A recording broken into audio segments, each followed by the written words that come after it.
પડતા હવે ભગવાન આમ જનકપુર તરફ નજર કરે છે. ત્યાંથી જનકપુર દેખાય છે અને ધીમે ધીમે કરતા કરતા આવી રીતે ભગવાન જનકપુરની અંદર પ્રવેશ કરે છે. વિશ્વામિત્ર આજે જનકપુરની અંદર લઈ રામ અને લખનને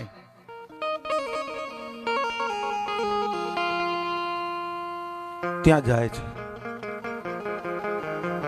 અને વાલા પરિવારજનો, આની અંદર રામાયણની અંદર બે વાટિકાનો ઉલ્લેખ છે.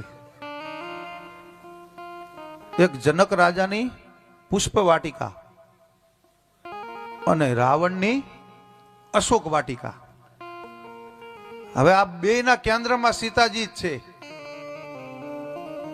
કારણ કે સીતાજીનું અપહરણ થયું ત્યારે પણ રાવણે અશોક વાટિકાની અંદર સીતાજીને રાખ્યા હતા.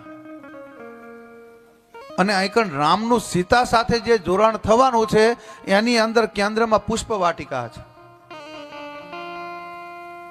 એટલે રામાયણની અંદર બે વાટિકાનો ઉલ્લેખ કર્યો છે. એક વાટિકા જે છે એ યોગીની વાટિકા છે અને બીજી વાટિકા ભોગીની વાટિકા છે. લંકાની અંદર જે અશોક વાટિકા છે એ ભોગીની વાટિકા છે, જ્યારે જનકપુરની અંદર જે પુષ્પ વાટિકા છે એ યોગીની વાટિકા છે.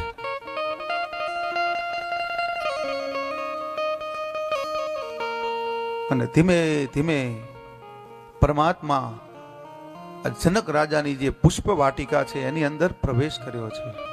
અને કેટલી સુંદર વાટિકા, આની અંદર આખું એનું વર્ણન બતાવ્યું છે.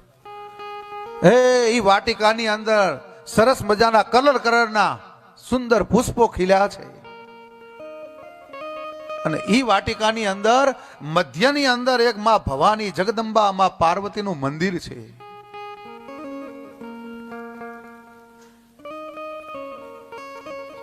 આજે વાયુ વેગે જનકપુરની અંદર જનક રાજાને ખબર પડી કે મારી વાટિકાની અંદર કોક આતિથ્ય માણી રહ્યા છે, કોક અતિથિ પધાર્યા છે.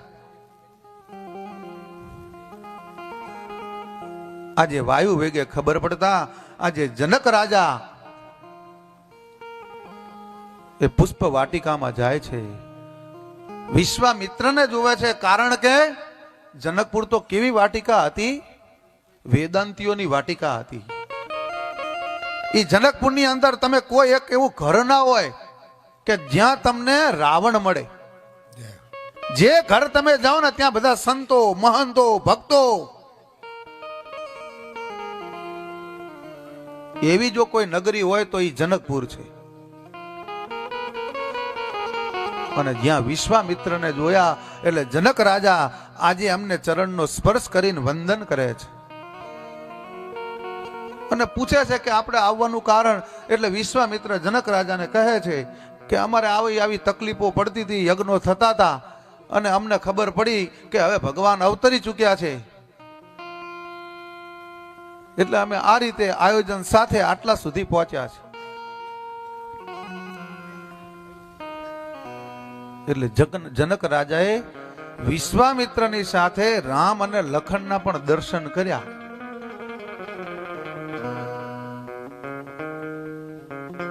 અને રામ લખનના દર્શન કર્યા ને એક ગૌર શરીર છે અને એક શ્યામ શરીર છે.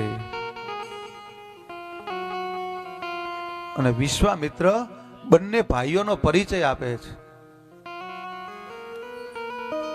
કે આ અવધેશ દશરથના પુત્ર છે.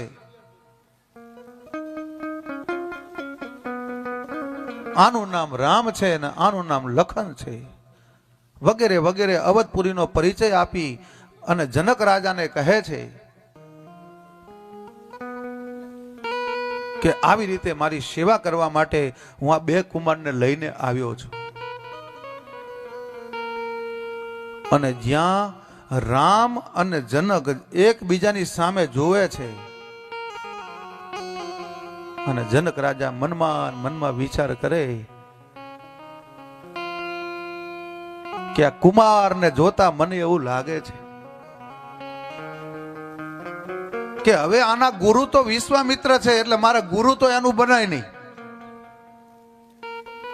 એના પિતાજી વિશ્વામિત્રએ કીધું કે દશરથ રાજા છે એટલે પિતા પણ બનાય નહીં,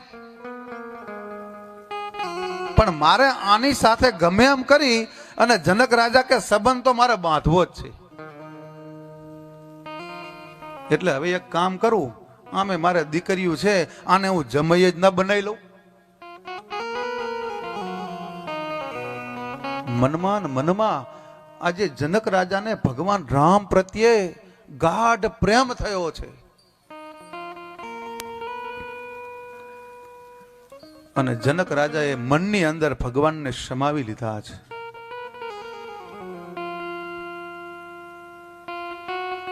અહીંયા જનક રાજાની પુષ્પ વાટિકાની અંદર આજે વિશ્વામિત્ર, રામ અને લખન આજે આતિથ્ય માણી રહ્યા છે. અને એક વખત રામ અને લક્ષ્મણને ઈચ્છા થઈ અને આજે સવારે વહેલા જાગ્યા, એના ગુરુજી માટે આજે પુષ્પ વાટિકા છે, અલગ અલગ બધા પુષ્પ લાયા. એનો જે નિત્ય ક્રમ હતો, સંધ્યા વંદન, ગુરુની પૂજા વગેરે વગેરે કરી અને બે હાથ જોડી અને વિશ્વામિત્રને કહે છે કે હે ગુરુજી, એક વાત કરું હું તમને. કે શું?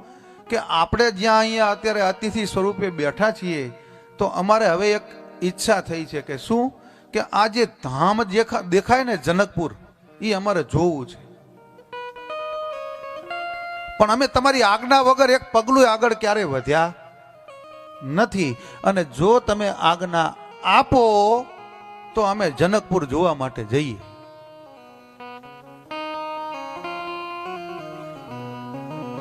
પણ આ રામ હતા ને એટલે અહીં શું હતું? મર્યાદા હતી.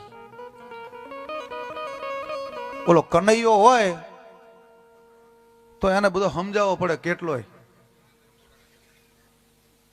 જ્યારે મથુરાની બજાર જોવા ગયા હતા અને ત્યારે નંદ બાબા આગળ કનૈયાએ ઈચ્છા વ્યક્ત કરી કે નંદ બાબા, મારે આ મથુરાની બજાર જોવી છે, કે આપણી ગોકુળ કરતા કેવી બજાર છે, એટલે કે અમે જોવા જઈએ.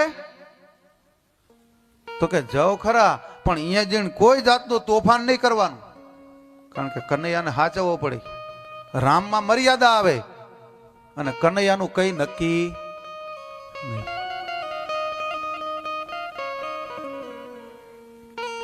એટલે ભગવાન મર્યાદા પુરુષોત્તમ છે, છતાં પણ એક ગુરુ તરીકે ભગવાનને કહે છે કે તમે જે નગરમાં જાઓ ને એ વેદાંતિઓનું નગર છે.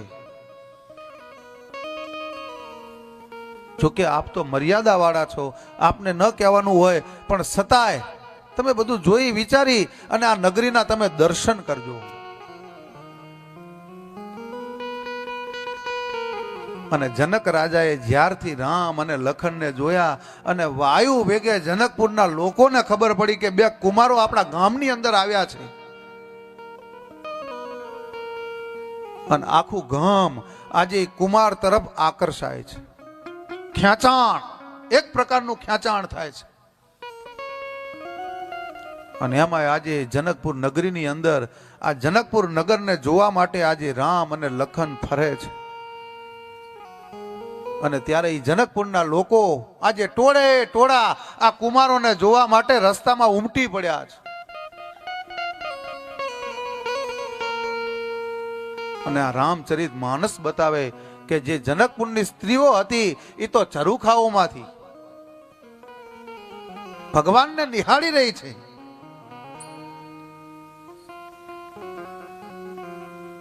અને આ જનકપુર જોઈ અને વળી પાછા જનક રાજા કહે છે કે હવે આ સંબંધ દિવસે ને દિવસે વધતો જાય છે.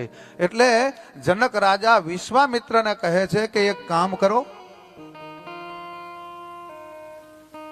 તમે પુષ્પ વાટિકામાં રહો છો ને એની જગ્યાએ આ પુષ્પ વાટિકાની બાજુમાં એક સરસ મજાનો મહેલ છે,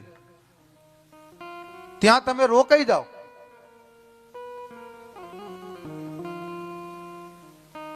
વિશ્વામિત્ર હા પાડે છે.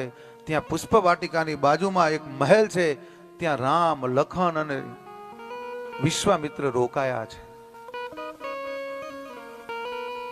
બીજો દિવસ થયો, જનકપુરના દર્શન થયા, જનકપુરના લોકોનું ધ્યાન આકર્ષિત થયું ભગવાન ઉપર. બીજા દિવસે ભગવાન ગુરુજીની સેવા માટે પુષ્પ લેવા જાય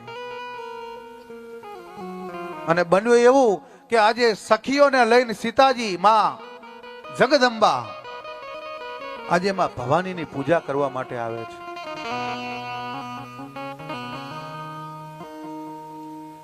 અને આજે ભગવાન રામ અને લખન ગુરુજીની સેવા કરવા માટે પુષ્પોને છૂટે છે.